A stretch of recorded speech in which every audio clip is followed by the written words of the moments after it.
They have no idea what the heck that thing is. It's out here all the time, guys. Don't have to be so curious about it. Please don't knock it over. Well, gotta go save my camera.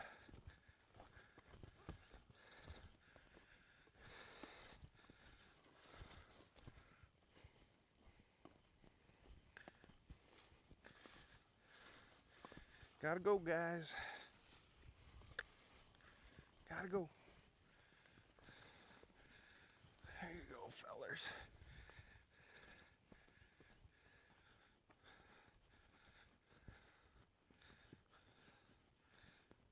Perfect. Right there, big fella. Uh-huh.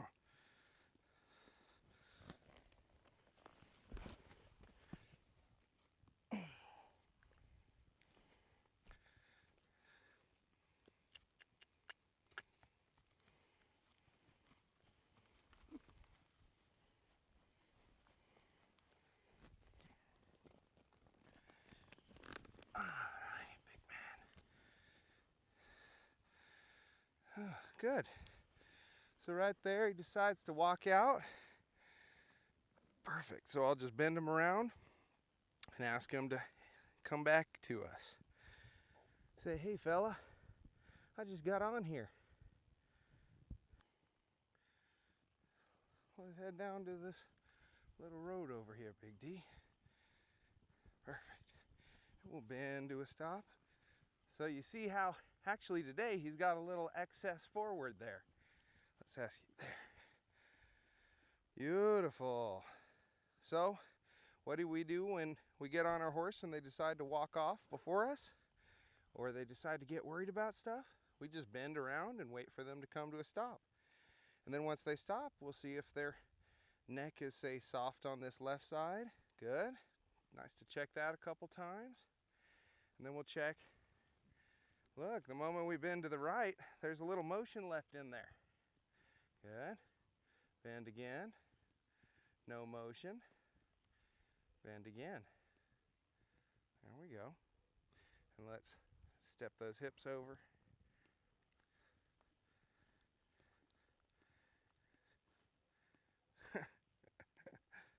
He wants to look at home right now. So, we're out here on Dime for another little pasture lesson, another little ride with him. Hey, Bubba. And this is real good. He's in his natural state. I wanted to come out here today and talk about working on the backup with your horse. But he, as you can see, he's a little stiff. He's not steering real well, and he's not bending to a stop very well. So before we go and work on anything new, we have to go back and address the things that we've already worked on, and touch them up again. You know, and this is where professional horse trainers make all their money, is in just fixing the basic stuff, fixing the foundation with your horse.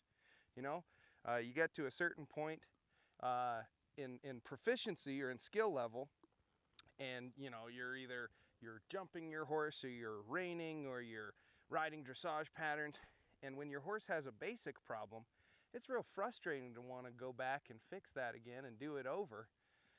But really, it's the only way you're going to get to the next level, and it's the only way that you're actually going to get to the level that you are at right now. You know, the only way you can move forward is if you accept where you are in the present moment.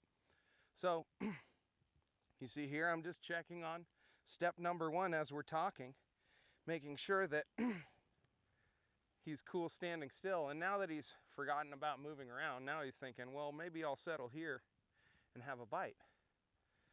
So then maybe, well, good.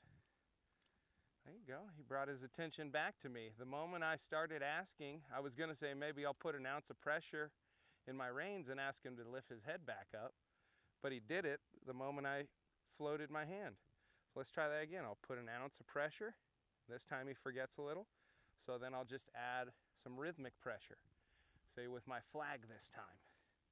And I'll rub him on this side with it, because he seems a little worried about that. Rub him on this side. flip back and forth until I see a change. So right now he's just kind of keeping his head and neck locked up, you know, and maybe, so I'll just maybe try going back and forth here, because that seems to be his worry point. And I'm just going to go back and forth until he decides that this little flag and stick are part of the furniture.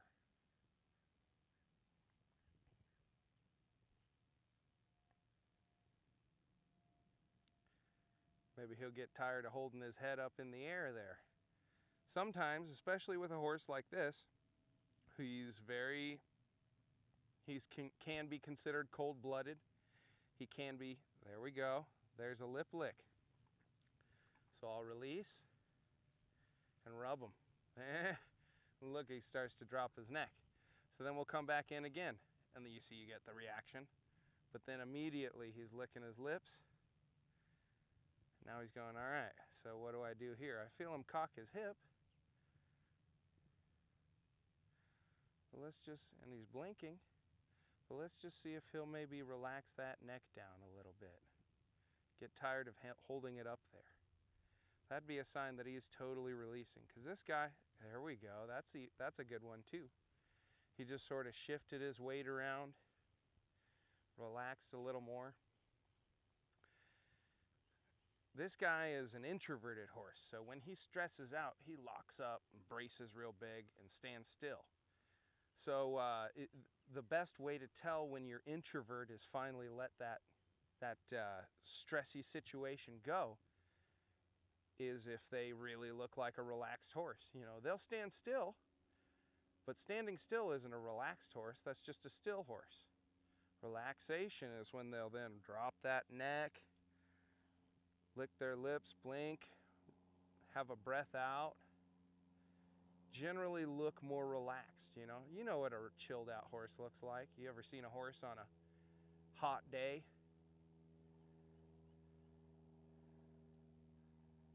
There, he gave me a breath. Good. And then maybe I'll help him release some of those adductor muscles. Look for a bend again. There we go. Yep. Nice. There we go. Slide down this rein. Look for the bend. Good. Check the other rein. Yep. Look for the bend. Good. All right. Cool.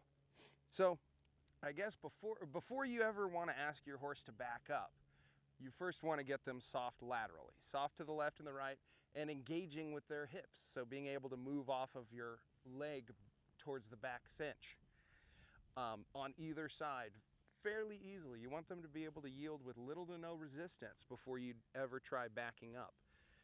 So those are the two main prerequisites.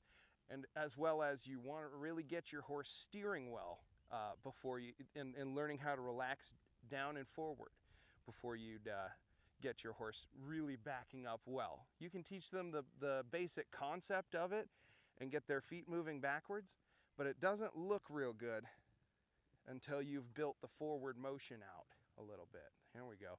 And until you've built in this idea that there, when you release that neck, it goes down and out. And when you take up pressure on the rein, you yield very softly and get soft in the pole right here. That's a real important feature. So let's walk around here a little bit and make sure that he's comfortable just staying around here. We walk out this direction. He doesn't seem too concerned. If I just sit and relax and don't do anything, yeah, he seems to want to come down to a stop pretty easily there. So that'd be a good test if your horse is pretty comfortable where they are. Although I feel he's got a little maybe more energy this way, I think it'll be okay. So if you study the great masters, the old masters of dressage at all, they often talk about the French version of horse training versus the German version of horse training. And they'd always say, well, the German horse training is more physically correct. The horses are putting themselves in more of a correct standardized position kind of a thing, whereas the French horse training tends to have more life to it and be less robotic, but may not be as perfect.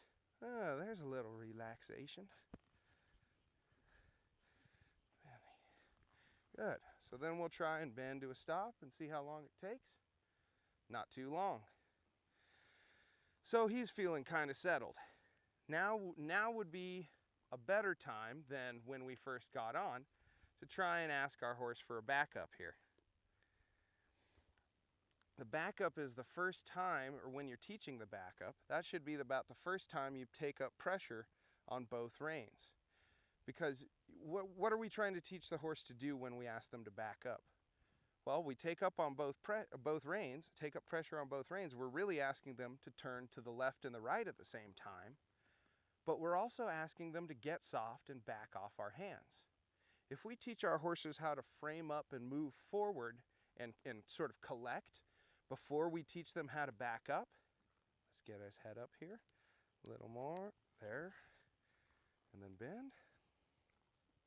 If we teach them to collect and frame up before we teach them, to collect and move forward and frame up before we teach them to back off our hands, we're going to have a horse that is fairly heavy and hard to teach to back up. And I believe that's really what happened with this guy here, because he's always been a bit on the heavier side, a bit on the sort of runaway freight train side of things. So, but that's why he's such a good horse to use to teach this stuff. So Alois Podolsky, we're talking about the German and the French styles of horse training. Alois Podolsky was saying, or made the argument that there is no difference between German and French horse training. That's all horse trainers trying to make up for their own shortcomings. And he may have a point there. But if you took a lesson maybe from the French style of equitation or horse training, you'd learn that it's easier to perform a rollback when you're headed towards home as opposed to when you're headed away. And it's easier to stop your horse and slow your horse down and back your horse up if they're headed away from home than it is if they're headed towards home. So you could try to conquer this natural impulse and form it to your own vision, and you could do that over time, or you could take this natural impulse and use it to your advantage and start by, say, if your horse wants to go home or has that slight inclination of wanting to go home, because we want to mostly have the barn sourness fixed before we would try this, but barn sourness and buddy, it's always there. Barn sourness, buddy sourness, it's always there. So we can use that natural magnetism to our advantage when training instead of taking it like a pie in the face and getting frustrated by it. So if you're looking to teach your horse to back up, the first thing you want to do is teach them how to get soft in the neck and frame. We've done this to the left and the right, but now we can start by taking up with both reins. I'll wait and see if he tries to grab the grass. I'll just leave my hand right here. There's not enough slack for him to grab it. Perfect. So he learned that he can't get through that. So then the first thing we look for when teaching our horses to back up is that, see his neck right now is a tad bit high. Now it's a little bit on the low side. We want their neck to be somewhere in between those two. So here he's ignoring my rein. So I just put a little leg on for a sec. And wait. Good. So right about there is perfect. Now that's too low. But right about there, anywhere between straight across, parallel with his withers, right there, or to a 45-degree angle out of his withers, that's where we want his head and neck. So anywhere in this range. This may be just a tad on the high side. So the first thing we want him to do is when we take up pressure on the reins, if his head's too high, we want him to lower it a little, just like that. You see how he already rocked back and took a step? We're not worried about that part yet. That's good. We'll say, great, good job. I'm not going to stop you there. But also, but that's not what I'm looking for either. I'm just looking. So there, his neck is a little bit too low. I'm going to take this moment, wait for his neck to raise up a little. There. Now take a hold again, wait for it to drop. There. There. Too low, hold. There, lifts. A little too high, take up and release. You see how he's also starting to get soft in his pull just because he's trying to figure out where to put his neck? There. And he's relaxing. That's what we're looking for. So take up again and just very subtly squeeze my fingers and wait for his neck to go to the right spot. There, and we release. So he's learned that. We've worked on this a little bit with him, and he's learned that he has to position his neck somewhere up and down. Thought a horse was coming in here, but no, they're just banging against the fence.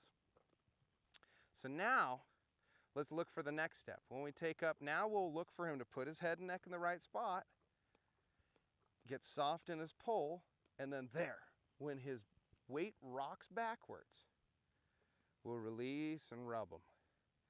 If he goes down to graze, I'm just going to leave the slack leave my hands right where they are, not take any more slack, not give any, and just wait for him to learn that it's not so easy to pull through that bit. Okay, now we'll pick up to ask for the back up again. Wait, you see how he's getting soft? And there he takes a step back, but he lost the frame in his neck for a second. So I'm going to hold on until he has that frame like this, and I feel his weight rock back. Because he's trying to, find the right answer. Good.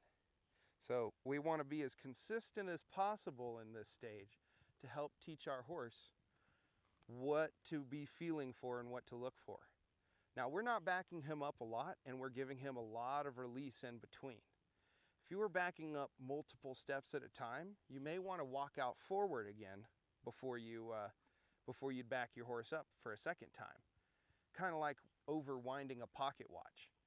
But we're not to that stage yet. Right now, we're just looking for the weight for the neck to get in the right frame, and then the weight to rock back. There. Saw how that weight rocked back and his neck stayed in frame? Perfect. Ask again. There's the frame.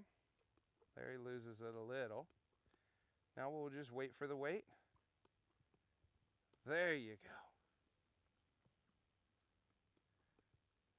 Wait for the weight.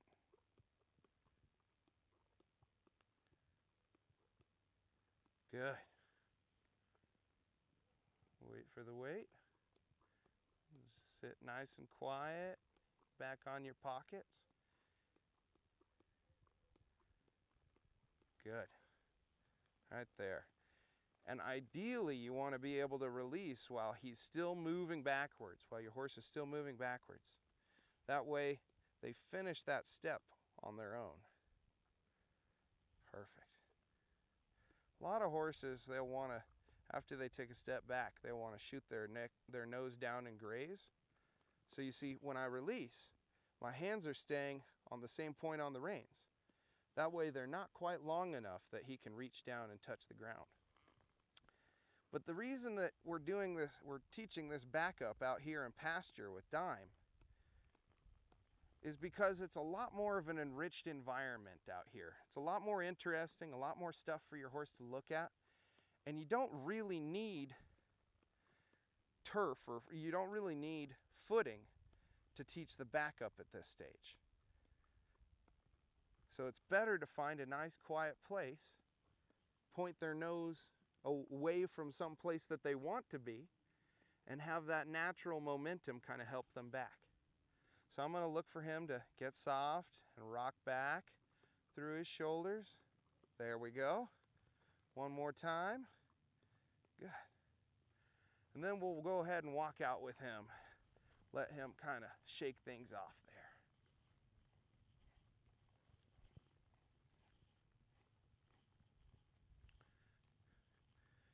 Maybe we'll just tip his nose down this bank here and ride across to the other side, make him think about it where he's putting his feet a little bit, and just get a little bit of variety. There you go, big fella.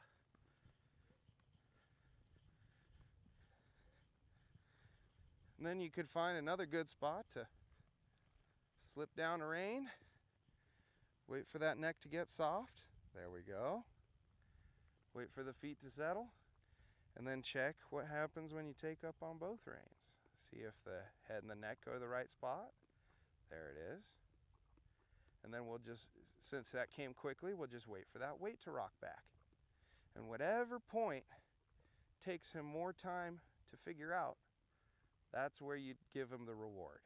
So if he got stiff and he stuck his head up in the air and forgot how to frame up, the first thing I'd work on, or the first thing I'd release to, is when he frames up.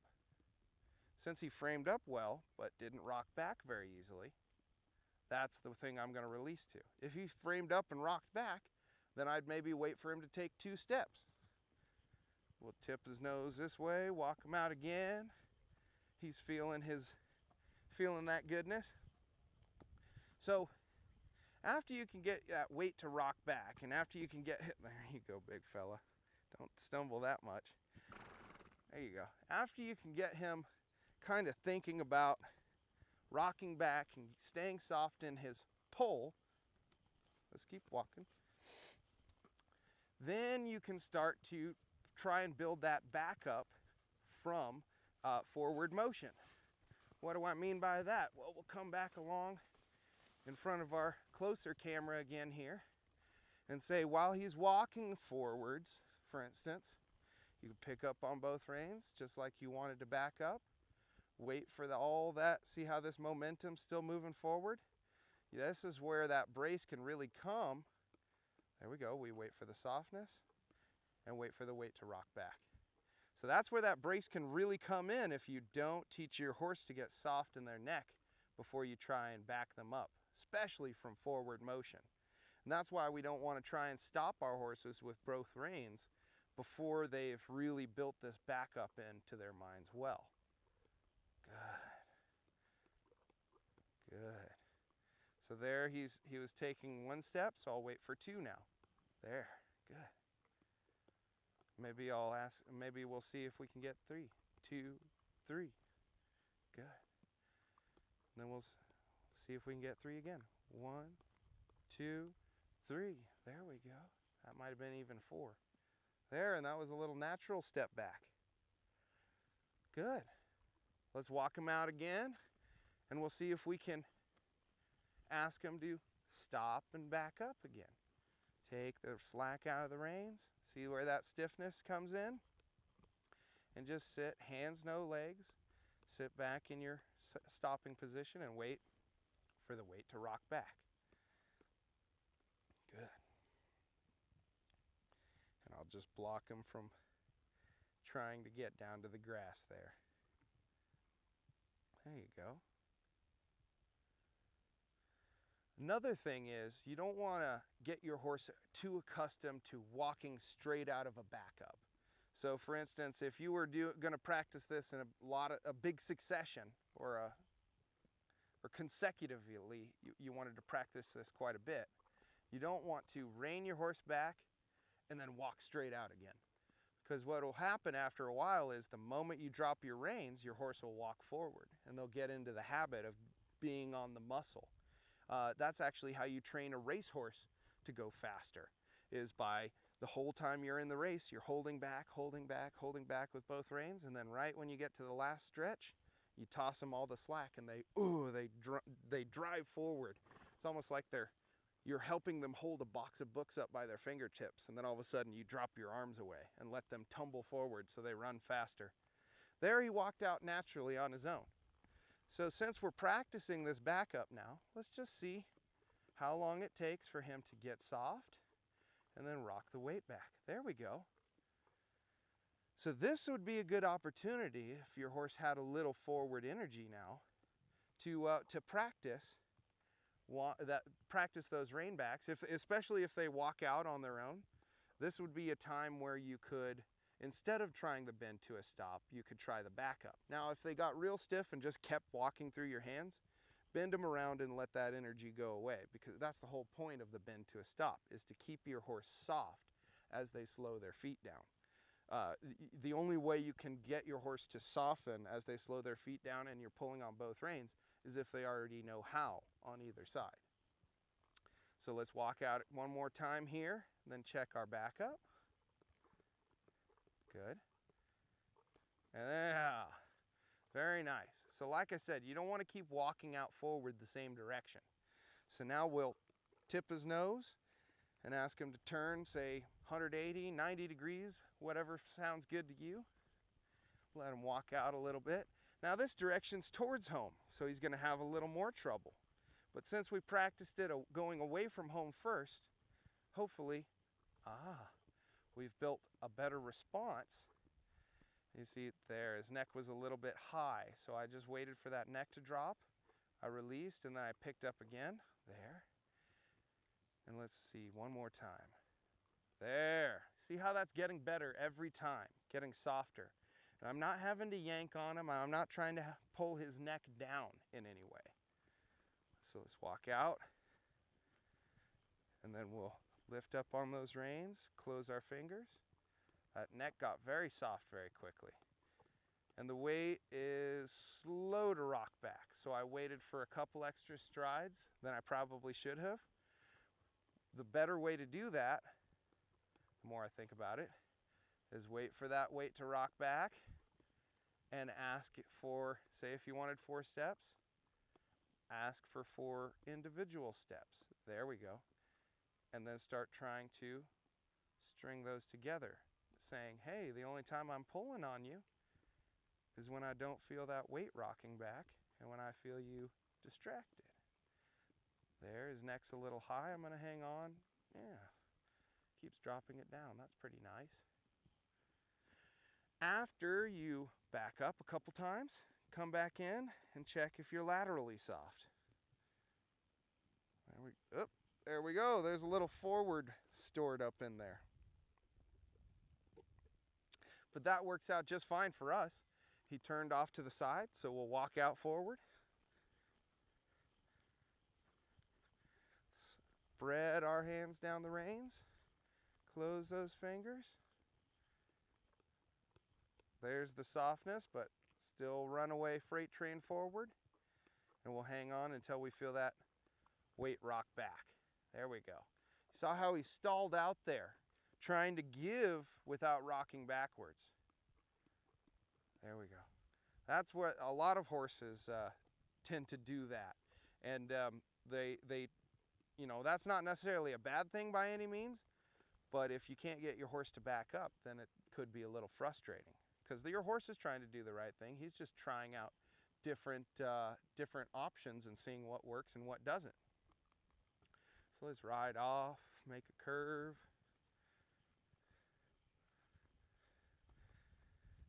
And look for that. There, the energy slowed down really quickly. And here, there, rocks back. Very nice. Ride out again. We'll get back into the view of our closer camera here. Right about there maybe. And then we'll lift those reins. Wait for the weight. Here he stalled out again. This is what will happen, you know. There we go. Horse training isn't always exciting. And in fact, if it looks boring, then it's probably being done pretty well. Good boy. So, the other thing about asking your horse to back up is, and this requires knowing a little bit about bit theory, but or a little bit about bits, as they say. But the snaffle bit is not designed to make the horse's head go down. The horse's head goes down when they are relaxed, because it's the opposite of the snaffle bit coming on. The snaffle was designed to help the horse elevate his head, actually, and to gain control to the left and the right, from side to side. The leverage bit helps to create some drop in the horse's neck, but it also creates elevation in the shoulders. So when you're using this bit, you don't want to have your hands low and wide, or well, low anyway. Wide is okay, but low, you don't want to have your hands so low that you're pulling back on the bars of your horse's mouth, because that's a very sensitive area. Instead, I mean, the bars are as sharp as a razor blade, so pulling a metal pole back on them is not going to be the most comfortable thing. Many horses have had their mouths bloodied that way. So instead, you want to use the snaffle in an upwards motion towards the corners of their mouth. The action you're looking for is to actually soften their jaw. The softer your horse's jaw is, the softer the rest of their body will be. You'll find if your horse has a big brace, their jaw is they're either gapping their mouth or they're gritting their teeth. If their jaw is in motion, then their pull has to be soft, and that translates through the rest of the body. So lift and good. So when you're training young horses, that's a nice frame. We'll look for a backup. When you're training young horses, good boy, you want to bring your hands nice and wide to help guide that horse around. There we go. To either side. The more finished your horse gets, the less you have to go, the less you are inclined to go out, and the more upwards you want to move. This is because when you're training your horse, at first, you're using two hands in the snaffle bit, but eventually you want to be able to use one hand and ride in the bridle in a single channel. And you develop this by going from a wide hand for a young horse to bringing your hands closer and closer together until they become one hand. Some horses coming in and out of pasture there. So this is your progression, wide to one hand. You want to go from outwards to upwards. There. And in fact, you'll find the more your horse lifts his neck, in most cases, the easier it is for him to shift his weight onto his hocks. If we went lift. Now, there comes a point, if your horse drops his neck and gets soft through his pull, you don't want to keep your hands way up there. The lift is to cause the softness to happen. Then the rest of it happens from your fingertips. So, there we go. So the old saying is, low hands does not create a low neck. Low hands are the result of a low neck. So you lift, and when you feel them soften, you can lower your hands with them, but wait for that weight to back up. There we go. There. Good. But no snacks. I know, frustrating. Rock back. There. Good. And then we'll walk out.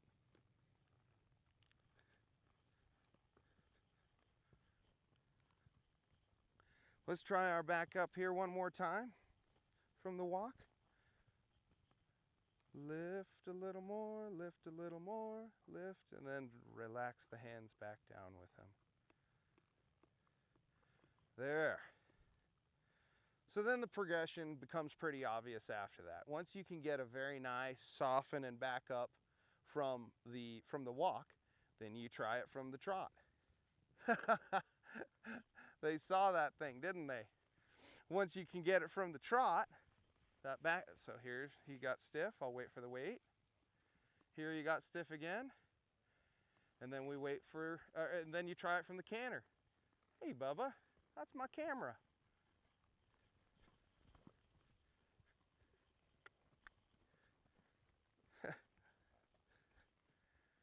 So, if you feel your horse get real worried about anything like that, like chasing the other horses off with a flag, you just bend around.